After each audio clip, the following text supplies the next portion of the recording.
우리 함께 인사하십시다. 하나님은 당신을 사랑하십니다. 혹시 이제 날씨가 더워져서 아직 2층에 에어컨이 안 켜졌는데 누가 좀 에어컨을 좀 켜주시면 좋겠는데요. 더우신 것 같은데. 네.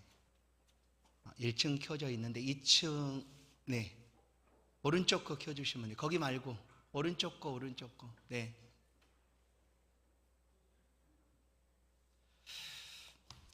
하나님께 부요하라 라는 제목으로 하나님 말씀을 함께 나누겠습니다. 오늘 이 아침 하나님을 예배하는 모든 성도들 주 안에서 잘되고 형통한 삶이 날마다 계속될 수 있기를 주의 이름으로 간절히 축원합니다. 우리는 하나님을 예배하는 이 시간을 가장 복되고 귀한 시간으로 이 시간에 맞추고 또 삶을 이쪽에 초점을 두고 하나님을 주목하여 하나님 앞에 있습니다. 예수 믿는 우리 가운데 자녀 삼아주신 하나님, 우리의 이 믿음 속에 하나님의 은혜도 함께하고 있음을 우리는 분명히 믿습니다. 믿음의 시작이 아브라함으로부터 우리는 시작되었다라고 우리는 믿습니다. 아브라함에게 하나님이 그를 축복해 주셨어요. 너는 복의 통로가 될 것이다. 아브라함뿐만 아니라 믿는 모든 사람들의 삶이 이런 축복된 삶을 살아가도록 하나님께서는 지금도 날마다 주의 백성들에게 은혜를 베푸시고 계십니다. 예수 안에서 잘되고 형통하기를 다시 한번 주의 이름으로 간절히 축원합니다. 성도가 이런 축복을 가지고 살아간다는 것은 무엇일까? 그것은 하나님, 내가 계속해서 잘되고 나의 산업도 나의 소유도 많아지고 넉넉해지기를 원합니다. 이것만 구하는 것보다 하나님의 그 크고 위대하시고 풍성하신 은혜들을 내 삶에 점점 더 많아지도록 부유한 삶을 구하는 것, 그것이 사실 우리가 이 땅을 믿음으로 살아가는 삶의 모습입니다. 그렇다고 해서 너 가난해지라 라는 말씀은 아닙니다. 때로는 우리의 소유가 너무나 많아서 하나님의 부유하심과 그 풍성하심을 잘 알지 못할 수도 있다는 거예요. 그래서 하나님이 주신 은혜를 가지고 우리가 살아가는 동안 하나님, 이 소유를 허락하여 주심도 감사합니다. 그러나 하나님 은혜를 더 채워가고 하나님의 부유하심의 그 은혜들을 누리며 살아갈 수 있도록 우리 삶을 도와주옵소서라고 우리가 구하여야 하는 것입니다. 오늘 이 시간에도 하나님은 우리가 말할 수 없는 주의 은혜로 또한 그 하나님의 부유하심으로 우리의 삶이 채워져 가기를 원하십니다. 우리의 소유도 넉넉하고 또한 하나님이 주신 그 부유함의 은혜도 채워져 가는 그런 귀한 시간이 이 시간 되기를 바랍니다. 오늘 본문 말씀은 예수님께서 산상에서 들려주신 말씀, 그래서 산상보훈 말씀 가운데 들려있는 내용입니다. 너희 보물을 하늘에 쌓아두라. 20절을 보시면 이렇게 말합니다. 너희 보물을 하늘에 쌓아두라. 거기는 좀과 동록이 해하지 못하고 도둑질도 못한다. 이 말씀을 들을 때 우리는 가장 먼저 무엇을 떠올릴까? 여러분 무엇을 떠올리십니까? 보물이 아니겠습니까? 보물. 그렇지, 내 보물. 성도 여러분, 여러분의 보물이 무엇입니까? 오늘 말씀은 그 보물을 하늘에 쌓아두라 라고 말하는 거예요. 모든 사람들에게 보물은 똑같지 않습니다. 이 사람에게는 이것이 보물일 수 있고 저 사람에게는 저것이 보물일 수가 있습니다.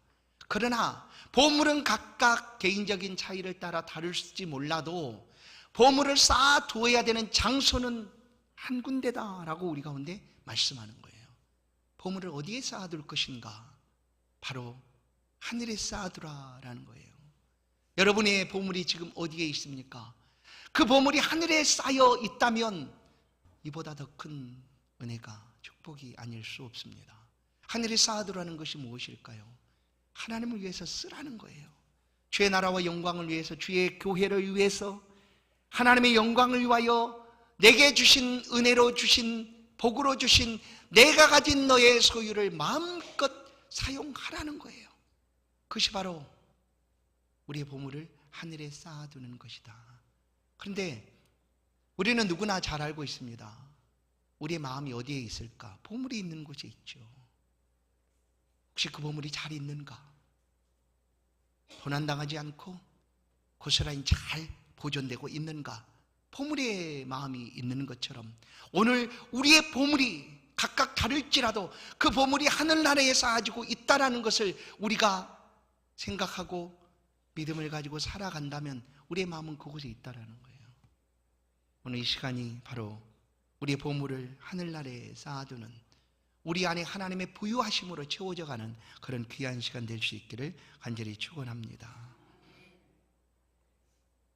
우리의 인생은 나의 소유의 넉넉함에 있지 않다라는 것을 우리는 잘 압니다. 그런데 알면서도 내 소유를 넓히고 쌓아가고 모으는 일에 때로는 우리 인생을 전부 다 올인하는 때도 있습니다. 그런 성경은, 하나님은 내 인생의 성공과 실패는, 내 인생의 축복과 평안함은 내가 가진 소유에 있지 않다라고 분명히 얘기합니다. 무엇보다도 우리의 생명은 내가 가진 소유로 지켜지거나 보호받을 수 없다.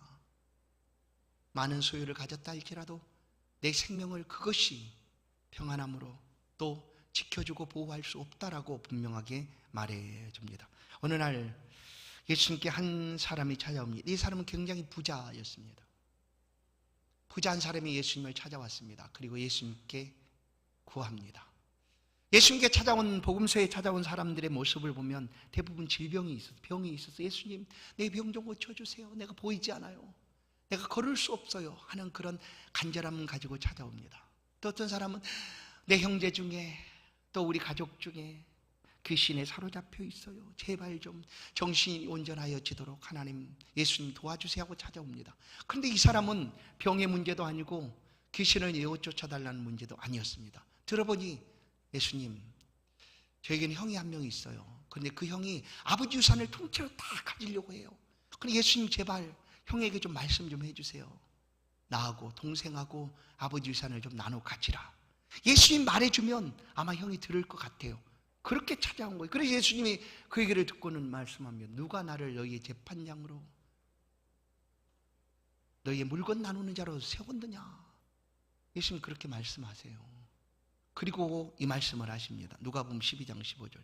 그들에게 이르시되 삼갓 모든 탐심을 물리치라. 사람의 생명이 그 소유에 넉넉한 데 있지 아니하니라 하시고. 아멘. 탐심을 물리쳐라. 사람의 생명이 소유에 넉넉한 데 있지 않다. 그런데 우리는 이 소유가 나의 소유가 나의 것이 많아지고 넉넉해지면 우리의 생명도 문제없이 잘 보존되고 지켜질 것이라고 여긴다라는 거예요. 그래서 예수님은 사람의 생명은 절대로 소유에 넉넉한 데 있지 않다라고 그에게 말씀을 합니다. 그리고 말씀하신 것이 탐심을 물리쳐라. 욕심이죠. 이것을 물리쳐라.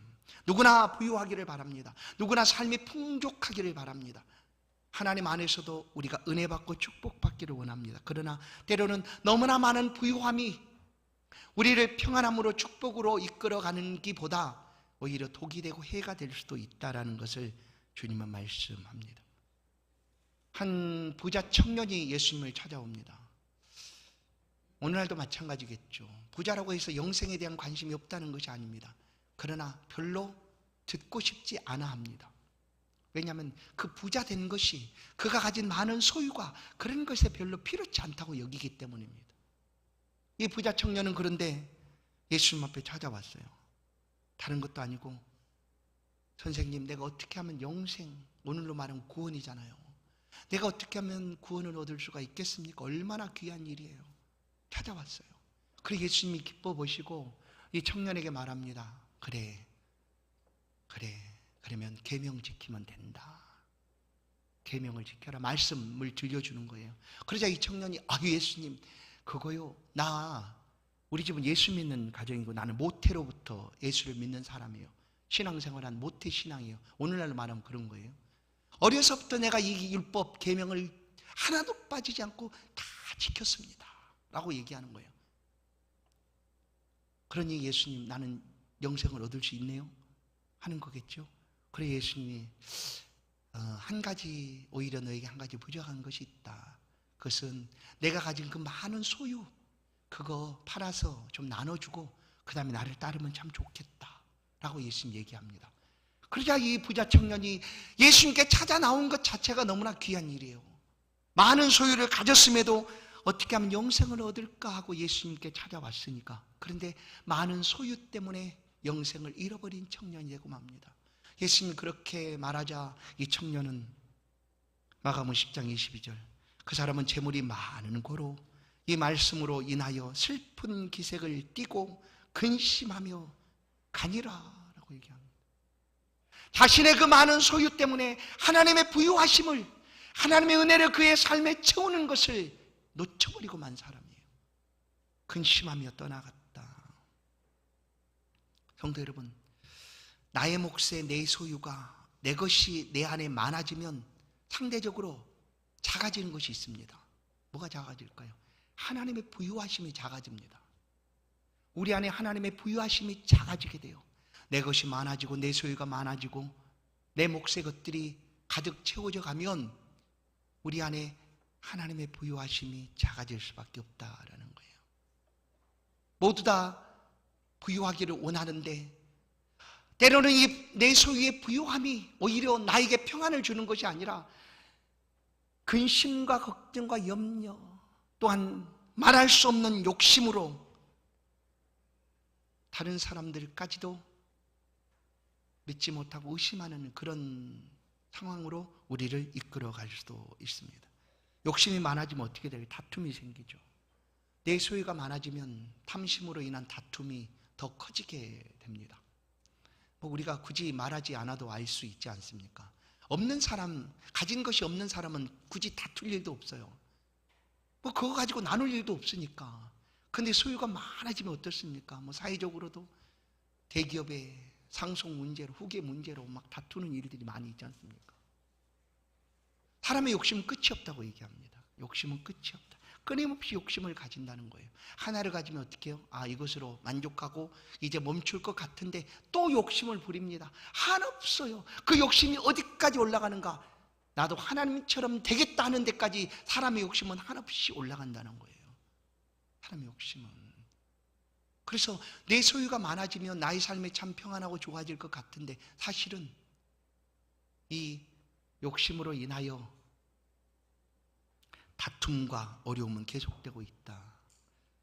이 부자 형의 재산을, 유산을 나눠달라고 찾아온 부자도 마찬가지였죠. 그래서 그에게 예수님이 탐심을 물리치라 라고 얘기합니다. 그런데 사실은 이 탐심이라는 것이 단순히 욕심에 지나지 않는 거예요. 그보다 훨씬 더 뛰어나는 거죠. 뭐냐면 탐심은 우상 숭배라고까지 예수님 말씀해요.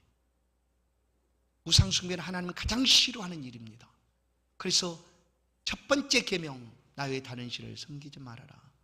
너를 위하여 어떤 모양과 형상도 땅에 있는 것이나 물속에 있는 것이나 하늘에 있는 형상도 만들지 말라는 것이 하나님의 말씀이에요. 그런데 이 탐심을 가리켜 우상 숭배와 같다라고 얘기하는 거예요. 왜 그럴까요? 내 소유를 많이 갖겠다고 내가 예를 써보면 사실은 우리 몸도 다치게 됩니다. 몸이 피곤한 줄도 모른 채 그냥 그 소유를 위하여 밤낮 가리지 않고 쉼없이 예를 쓰지 않습니까? 그렇게 해서 얻은 소득이니 내 것이니 얼마나 귀하게 여기겠어요. 그 우상이 되는 거예요. 이제 우상. 그래서 욕심이 잉태한 적 죄를 낳고, 야고보 1장 15절, 욕심이 잉태하면 죄가 되고 죄가 장성하면 사망을 낳느니라. 결국 이 사망은 어떻게 됩니까? 욕심으로부터 비롯되었다라고 얘기합니다. 그러니까 부자 청년이 이 영생을 위하여 예수님께 찾아왔는데 결국 그는 영생을 잃어버린 채, 던져버린 채 그냥 떠나가고 마는 거예요. 무엇 때문에? 욕심 때문에.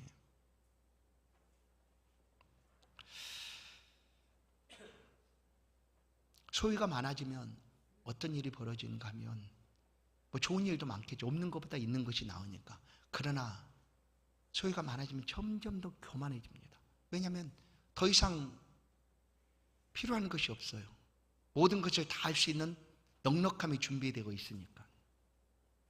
그럼 단순히 이것만을 얘기하는 것이 아니라 오늘 누가복음 12장 이 한 부자 사람을 찾아왔을 때 예수님이 그 다음에 한 비유가 바로 부자의 비유입니다. 부자 비유. 부자 비유 알지 않습니까? 창고를 다 부시고 그냥 많이 채워놓고 이제 그 밤에 그가 이렇게 자기 영혼에게 말하죠. 누가복음 12장 19절. 또 내가 내 영혼에게 이르되 영혼아 여러 해 쓸 물건을 많이 쌓아 두었으니 평안히 쉬고 먹고 마시고 즐거워하자. 내 수요가 많아지면 이 부자처럼 됩니다. 교만해지는 거예요. 어떤 교만입니까? 하나님 필요치 않다라는 거예요. 하나님 없어도 돼요. 왜냐하면 하나님 필요하지가 않아요. 왜냐하면 모든 것을 다 할 수 있는 것들이 내게 갖춰져 있으니까. 그래서 그냥 그것으로 먹고 마시고 즐기는 것이 그의 인생의 전부지, 거기에 창조주 하나님을 생각하거나 그 하나님을 위하여 삶을 살아간다거나 하나님 기뻐하시는 일들을 찾아서 살아간다는 것에 대해서는 전혀 관심이 없어요. 그래서 영혼까지도 자기가 주장할 줄 알고 영혼을 향하여 말하지 않습니까? 영혼과 몸의 주인은 오직 하나님 한 분이신데 하나님은 그에게는 없습니다.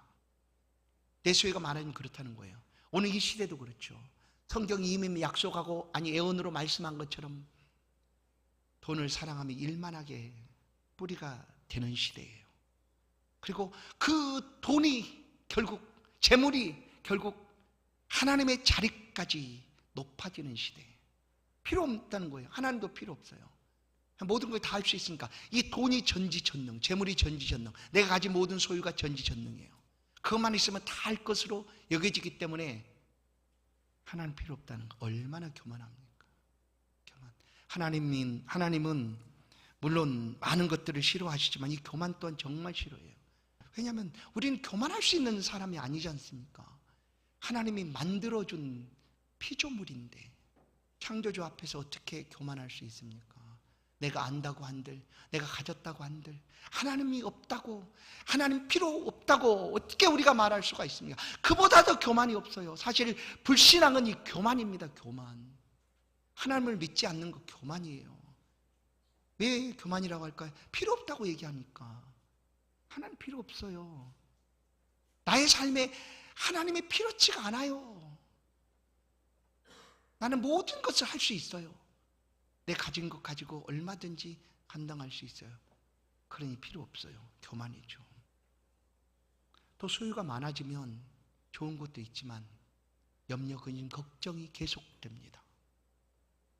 여러분, 오늘 본문도 그렇게 말씀하지 않습니까? 내 보물이 있는 곳에 마음이 있다. 맞습니다. 소유가 많아지면 우리의 마음은 온통 거기에 가 있는 거예요. 내 것에 가 있는 거죠.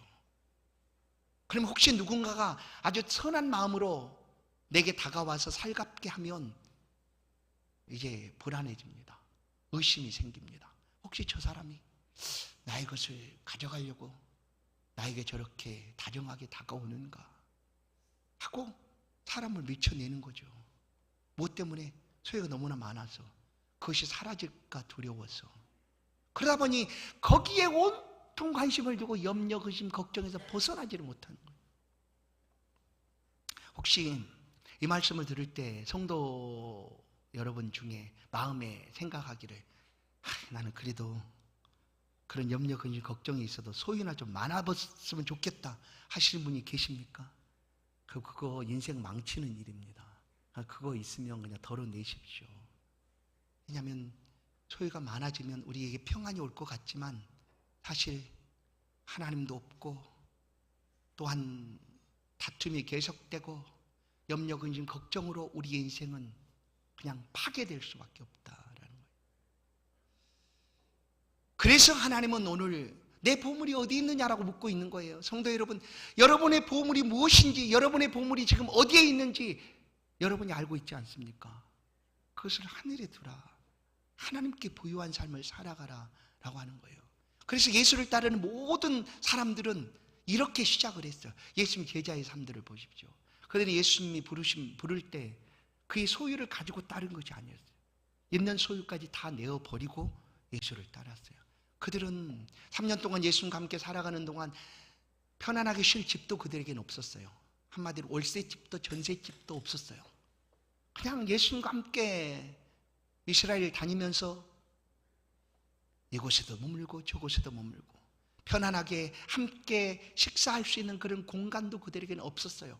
그러나 예수님과 함께하는 그 삶이 그들에게 너무나 행복했던 거예요. 그래서 그들의 소유는 가진 것은 하나도 없어도 그 삶을 마다하지 않고 3년 동안 열심히 주를 따라가게 된 거예요.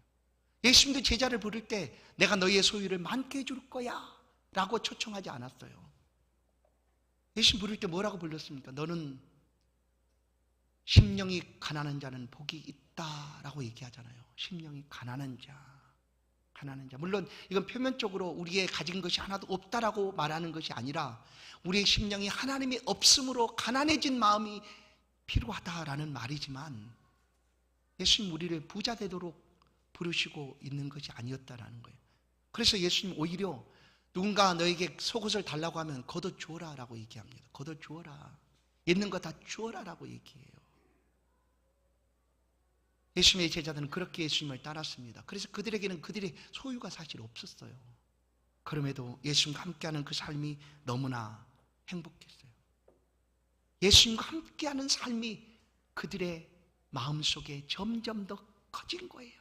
소유가 사라지니 예수님과 함께하는 하나님의 부유한 사람으로 그들의 마음이 채워져 가기 시작하니까 그들의 소유는 없었어도 더 행복하고 기쁘고 주를 위하여 넉넉한 삶을 살아갈 수가 있었다.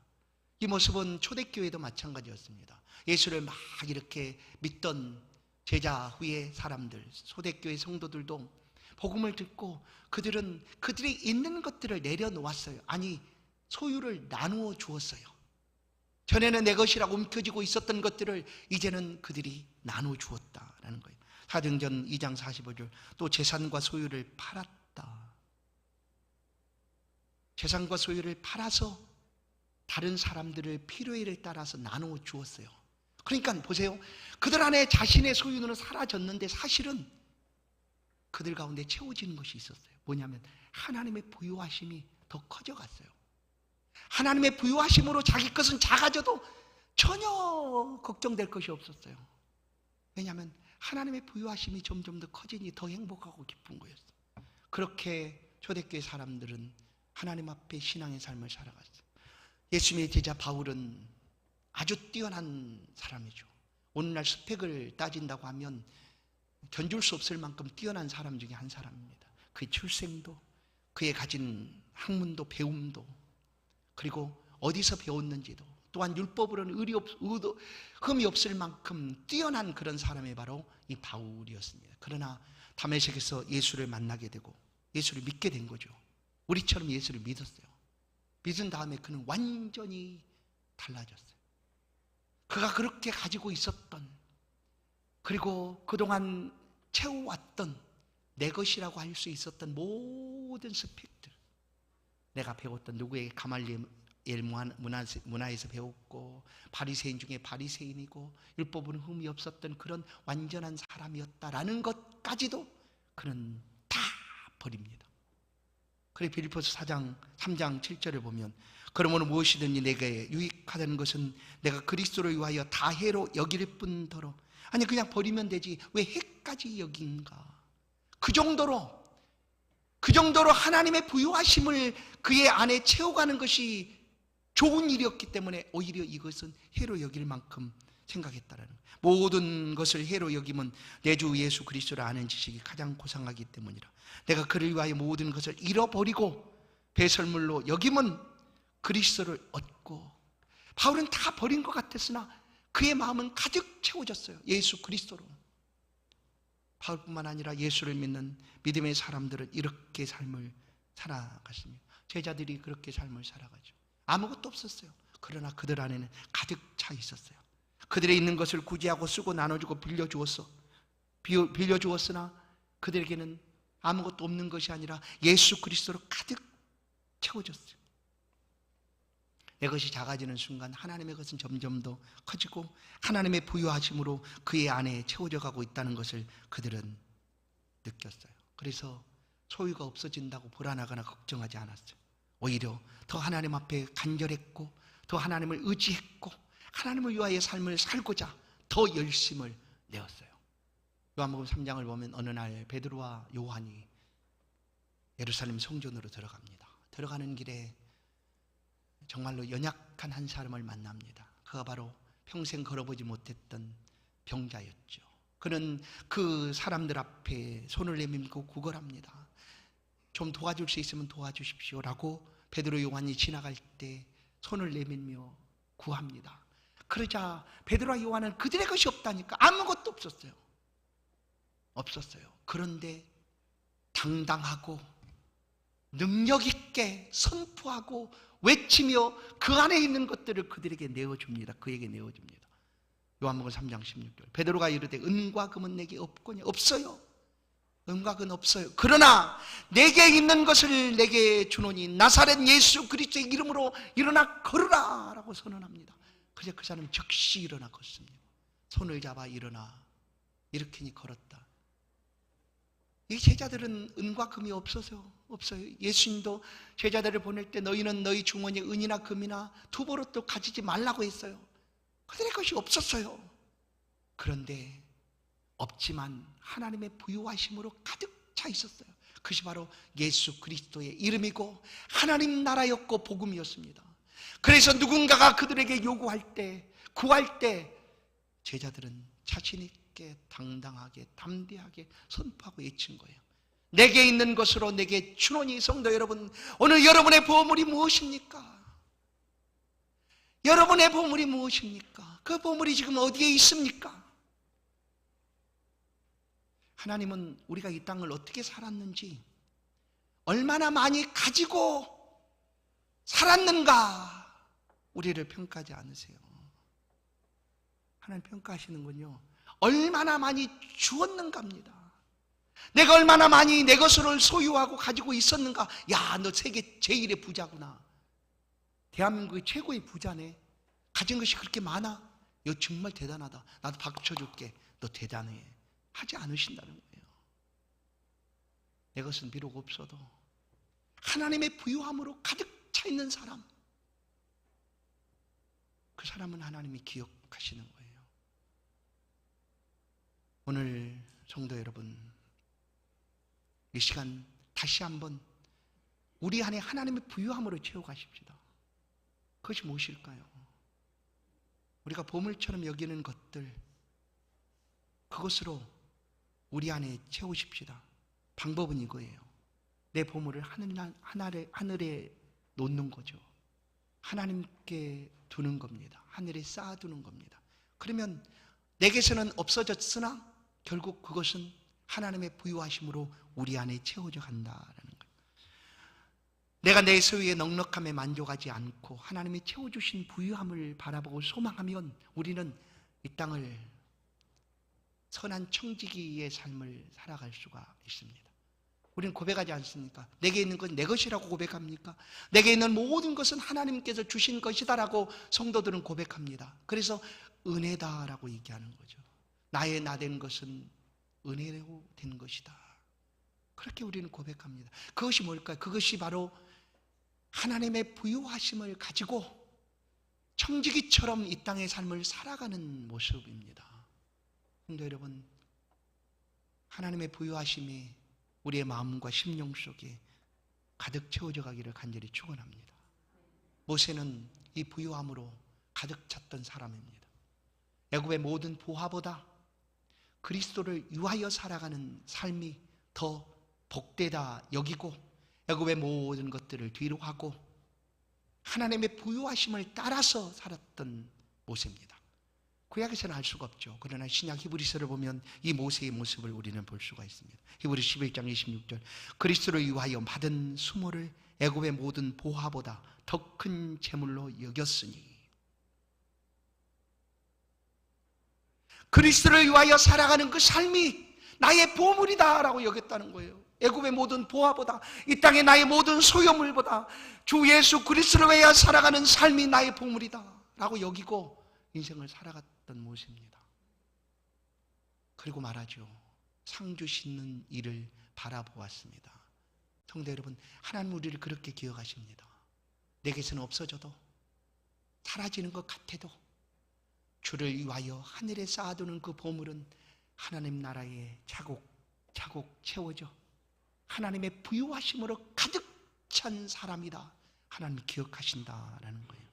성도 여러분, 내 소유가 사라지고 없어지면 내 것은 하나도 없어지는 것 같지만 사실은 하늘나라의 창고에 가득 차게 됩니다. 그래서 아무것도 가진 것이 없었던 두 렙돈을 드렸던 과부처럼, 또한 자신의 모든 소유를 팔아 가난한 자들에게, 또한 없는 자들에게 균등하게 나눠주었던 성도들처럼 우리는 이제 이 부유함의 삶을 살아가고자 원합니다. 그러나 사라지거나 없어지지 않는다는 사실을 주님은 우리 가운데 말씀합니다. 누가복음 6장 38절, 주라 그리하면 너에게 줄 것이다. 곧 후이되어 누르고 흔들어 넘치도록 하여 너희에게 안겨주리라. 너희가 헤아리는 그 헤아림으로 너희도 헤아림을 도로 받을 것이니라. 보세요, 우리가 주면은 내 소유의 넉넉함으로 내가 만족하지 않고 하나님의 부유하심을 따라서 하나님께 부유한 자가 되기를 위하여 나눠주고 쓰고 빌려주면 내게서 없어지는 것 같아도 하나님은 기억하시고 우리 헤아리는 그대로 더 크게 후이 되어 누르고 흔들어 차고 넘치도록 부어주시겠다 약속하십니다. 이 하나님의 부유하심이 우리의 삶에 가득하기를 주의 이름으로 축원합니다. 이것은 물질이나 재물만을 얘기하는 것이 아닙니다. 우리의 살아가는 모든 삶의 것들입니다. 때로는 내게 주신 재능도 있고요, 내게 주신 시간도 있고요, 또한 내가 가진 모든 것들이 하나님의 부유하심으로 드려질 때 우리의 삶을 하나님이 이처럼 부욕케 하시겠다라는 말씀입니다. 사랑하는 성도 여러분, 그런 사람은 이 땅에 매이는 사람이 아닙니다. 이 땅에 두는 사람도 아닙니다. 오늘 이 땅에 보물을 두면 어떻게 해요? 사라지고 없어진다고 얘기해요. 그건 보세요, 좀이 먹는 것은 사라지는 거잖아요. 다시 쓸 수 있는 게 없어요. 도둑이 와서 가져가면 내 것이 사라지고 없어지는 거예요. 그러나 하늘에 쌓아두면 하나님의 부유하심 앞에 맡기고 드리고 사용하면 내게서는 사라지는 것 같아도 없어지지 않고 부유하심으로 가득 차게 된다라는 것입니다. 성도 여러분, 우리는 얼마나 가졌는가를 자랑하는 사람이 아닙니다.